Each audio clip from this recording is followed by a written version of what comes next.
My family and I moved from Cuba when I was 14 years old.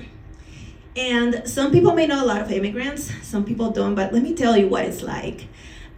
We had no resources. My parents loved education, so they invested everything in education. They would say, you want a pencil, you want a notebook?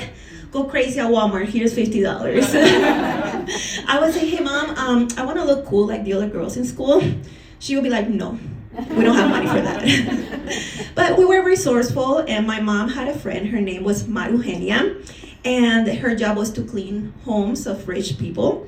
And every weekend or every once in a while, Marugenia would show up in our apartment with these big bags of clothes.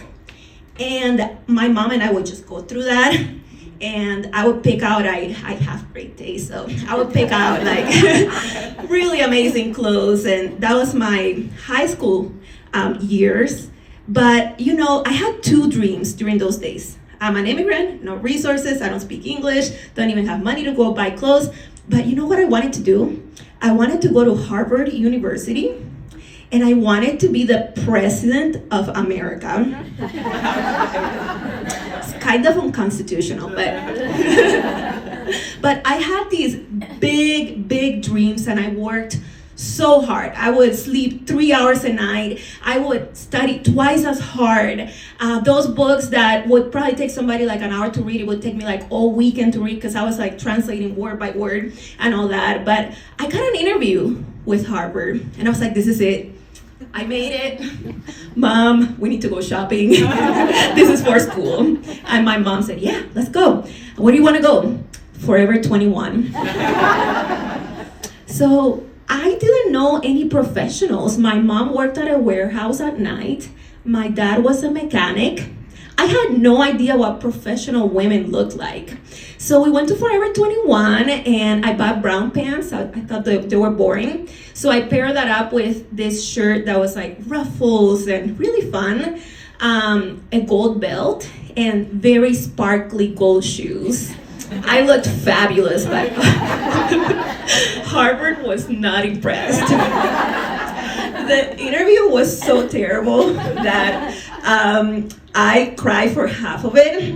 And at the end, I will never forget, this nice lady said, look, you're not going to Harvard, but let me help you out so that your next interview is better than this. I still remember her like looking under the table and saying, and your shoes, I would try something more conservative next time.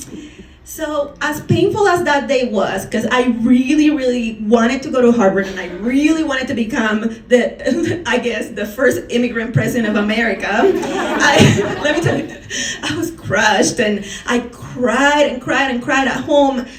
There are two big lessons from this story and from 14, 15-year-old Lisandra that I carry today, years later.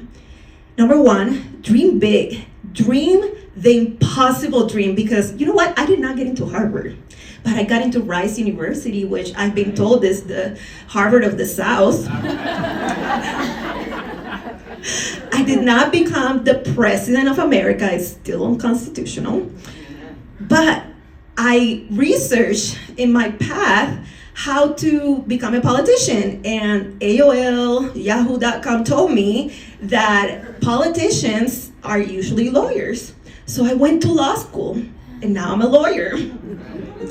So dream big, because regardless of whether or not you get that impossible dream, you're still gonna be better off.